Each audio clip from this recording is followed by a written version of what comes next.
Bora estudar! Hoje nós vamos falar sobre o livro A Montanha da Água Lilás, de Pepetela. Primeiramente, não há como nós falarmos sobre a obra sem falarmos um pouquinho, do Pepetela. Eu não sei o nome do Pepetela de cor, então eu tenho que ver na minha colinha aqui. Arthur Carlos Maurício Pestana dos Santos, né? Então Pepetela nasceu em outubro de 1941, portanto, agora já no próximo mês de outubro, ele completa 80 anos, né? Um escritor ainda vivo, ainda em grande produção literária, tá? Pepetela já ganhou o prêmio Camões, mas importante para a gente entender na obra do Pepetela é que o Pepetela foi um guerrilheiro, né, na luta contra a ditadura de Angola, tá? Ele é angolano, então na ditadura de Angola ele foi um guerrilheiro, ele lutou, pegou em armas, lutou, né, como tantos outros aqui no Brasil, para livrar o país de uma ditadura, tá? Então pensem bem sobre isso, isso é importantíssimo para se compreender a obra de Pepetela. Eu trouxe aqui, né, um trechinho também para compreender melhor a obra de Pepetela, tá? De uma entrevista que o Pepetela deu quando veio ao Brasil em 2018, se eu não me engano, tá? E perguntaram para ele, né? Há espaço para ser comunista ainda nos dias de hoje? E a resposta dele foi a seguinte: depende do que pensas ou entendes ser comunismo, pois as palavras mudam de sentido conforme seu tempo de uso. A exemplo, a China, chamada de comunista, mas de sistema de governo, controle e produção plenamente capitalista. Inclusive com o que há de pior no sistema liberal, a exploração maciça dos mais pobres e o enriquecimento das elites, hoje formadas pelos diretores do assim chamado Partido Comunista. A palavra comunista nos dias de hoje nada tem a ver com uma ideia de comunismo clássico, criada por Marx, e nem mesmo com o que fora a Rússia da Revolução de 17 e a União Soviética. Talvez eu possa ser classificado até mesmo como anarquista, se isso significar ser contra os sistemas liberais de governo, mas também ser contrário às perdas de liberdades individuais no que se convencionou chamar de países socialistas ou comunistas. Assim, se no meio de todas as ressalvas e distinções se puder pensar num mundo onde a maioria de pobres não seja explorada por uma minoria de ricos, talvez eu ainda possa ser classificado como comunista, socialista, anarquista, a depender de como cada um entende essas definições. Digamos que seja um comunista pós-marxista, risos, tá? Então, importante aqui, né, dessa resposta dele é aquele trechinho assim que fala, né? Assim, se no meio de todas as salvas e distinções se puder pensar num mundo onde a maioria de pobres não seja explorada por uma minoria de ricos. Tá? Então é nisso que o Pepetela acredita, é nisso que este simples professor aqui acredita. Tá? Então se taxa muitas pessoas, né? Mas pensem nisso para a gente poder analisar aí a obra, né? A Montanha da Água Lilás. Antes de começar a falar na obra, eu vou fazer um pedido para você. Se você já acompanha o meu canal, já acompanha os meus vídeos aí, né? E gosta, já dá um like aí nesse vídeo. E se ainda não se inscreveu, se inscreve aí no meu canal. Estamos chegando a 1000 inscritos. Ajuda o professor aqui, tá? Se você está vindo aqui pela primeira vez, tá? Vê todo o vídeo, né? Não quero que se inscreva no canal sem gostar. Vê todo o vídeo, gostou do vídeo lá no finalzinho, dá um like e se inscreve no canal aí, continua aí, que a gente está fazendo sempre análises de obras literárias aí para vocês, tá? Então o livro é este aqui, né? A Montanha da Água Lilás, tá? E ele já é colocado aqui, né? Fábula para todas as idades. Então vamos pensar lá o que é uma fábula, né? Fábula, então, ela sempre tem aquela lição de moral, tá? É uma lição de moral ali no final e, além disso, os animais, eles têm características humanas, né? Então, acontece aí a prosopopeia, né? A personificação, tá? Essa figura de linguagem tão utilizada na literatura, tá? A Montanha da Água Lilás, então, ele começa, né? Essa história, ela é contada, né? Ela tem uma apresentação, tá? Essa apresentação fala assim, ó: o avô Bento, em noites de cacimbo, à volta da fogueira, nos contou, fumando o seu cachimbo que ele próprio esculpiu em pau especial. Dizia a história se passou aqui mesmo, nas serras ao lado, mas pode ser que fosse trazida de qualquer parte da África, até mesmo do Oriente, onde dizem também a água lilás. Se virmos bem, em muitos lados pode ter uma montanha semelhante. Eu só escrevi aquilo que o avô nos contou, não inventei nada. Então essa história ele está repassando para nós porque o avô Bento contou para ele.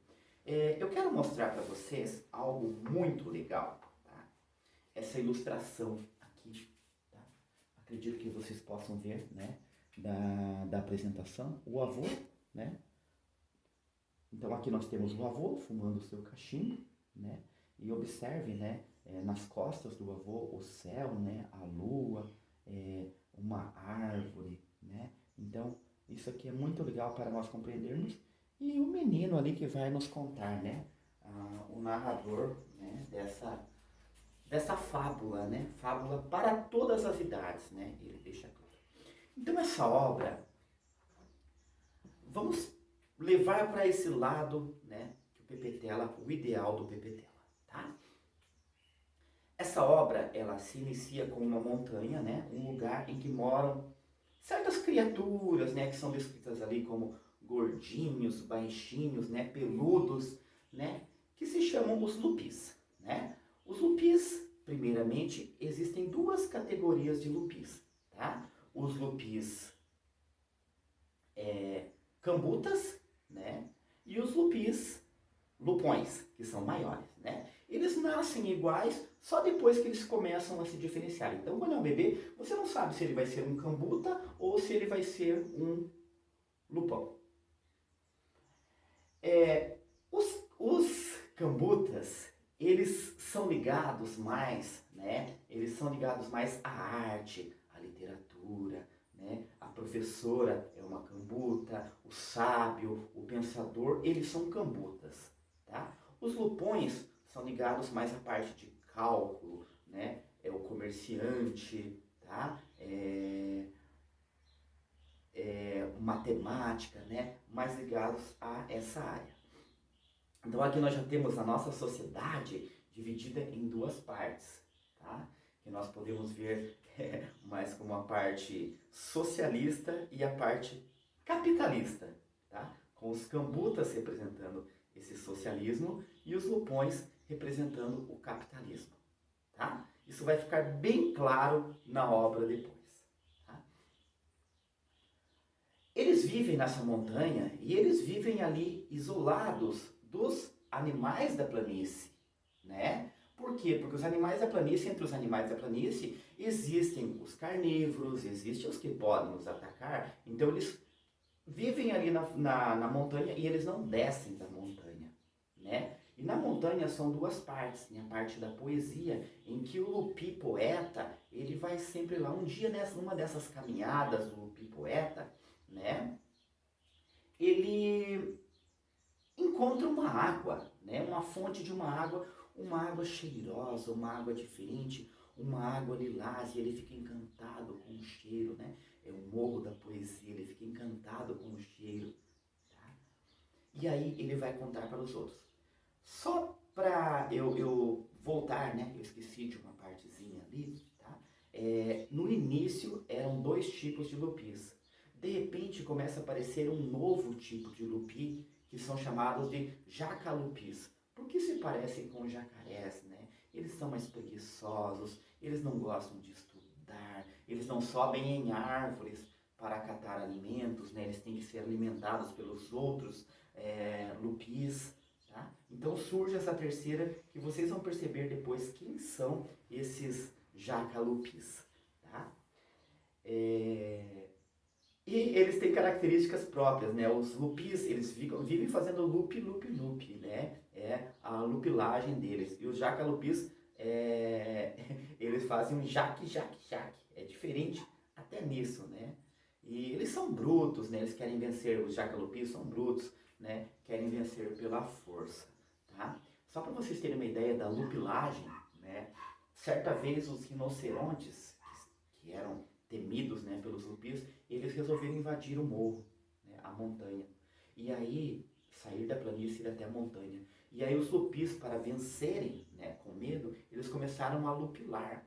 Como os ouvidos dos rinocerontes eram sensíveis, eles voltaram. Então observe, né? Eles não utilizam da força, eles utilizam da inteligência para sobreviver ali, continuar sobrevivendo, porque eles são animais fracos, né? Então, continuando, o lupi-poeta, ele acha aquela fonte de água lilás e aquilo vira um acontecimento, né?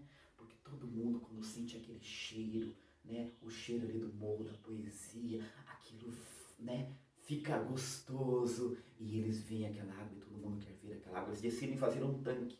Enquanto isso, né? Os lupis cambutas lá, que são o sábio, né? O quimbanda, né? Que é como se fosse um médico, eles se reúnem, o lupi-cobaia vai servir de cobaia, e aí eles vão estudar aquela água, né? E o lupi-cobaia, gente, é muito incrível como ele conta a história, né? Por que o lupi-cobaia virou lupi-cobaia? Porque ele se desiludiu, teve uma desilusão amorosa, então para ele a vida dele já não importava tanto, e a vida dele era mais para servir aos outros. Então ele não se importava de ser cobaia, acontecer algum problema com ele, ele gostava daquilo, e ele tornou-se o lupi-cobaia.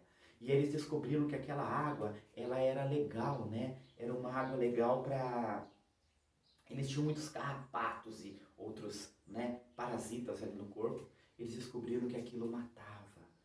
O carrapato, por exemplo, ia diminuindo até sumir. Então aquela água era boa. Eles começaram depois de um tempo, a se banhar, né, naquela água.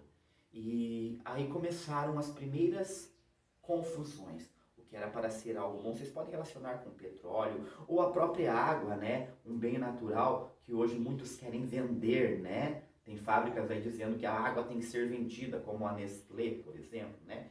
E outras indústrias aí, tá? A água que deveria ser um bem, né?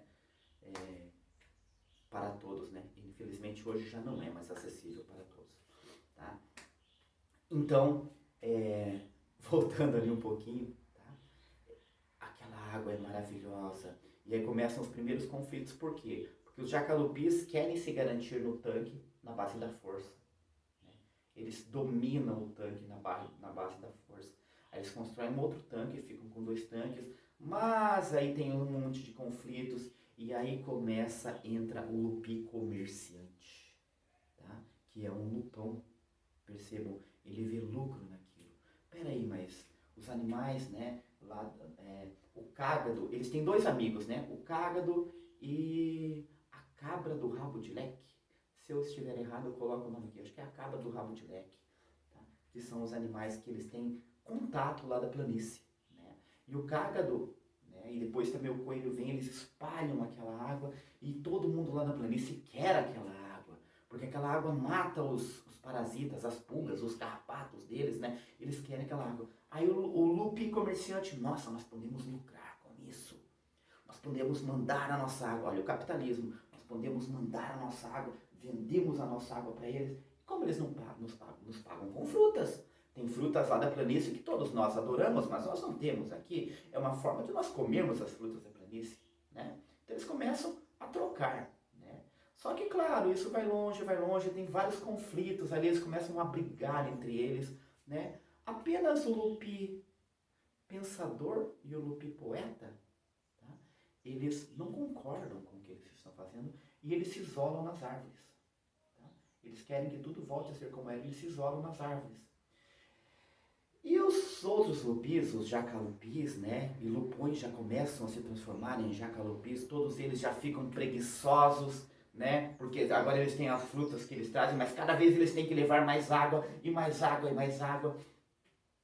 Eles começam a se alimentar apenas com as frutas de lá, já não conseguem subir mais nas árvores, né, já perderam as habilidades deles, vão perdendo as habilidades, tá? E apenas os 2 que estão lá isolados, que conseguem ainda manter essas habilidades de subir nas árvores, eles se isolam, né? E chega um momento em que eles são exilados, porque eles são contra o sistema, eles são exilados. Olha a ditadura aí, tá? Olha a ditadura aí, tá? E antigamente, lá, né, na montanha, tudo se resolvia na palavra, havia assembleias, havia democracia, né? Tudo se decidia em conjunto. A partir de um momento, a força começa a ganhar. Tá aparecendo o Brasil? Tá aparecendo o Brasil agora? né? Onde os ignorantes chegam ao poder e é tudo, nós vamos dar arma para a população, nós vamos armar a população em vez de dar educação. Conseguem perceber isso? Tá?